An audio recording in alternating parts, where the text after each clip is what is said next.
Right. Good day, ladies and gentlemen. We are at the electronics laboratory.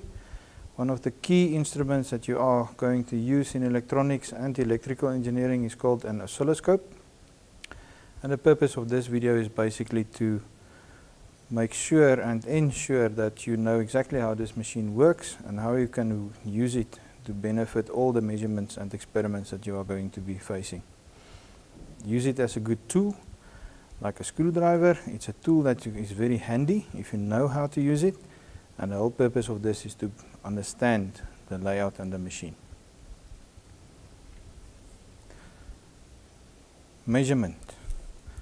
The purpose of the oscilloscope to measure is very straightforward. We have to measure time and amplitude. Time allows me to see what the period of a waveform will be, and amplitude indicates for me how strong or how loud or how influential the voltage of that signal will be.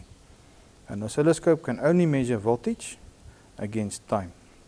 It cannot do current, it cannot do any other measurement because it's not designed for that. It gives me amplitude against time.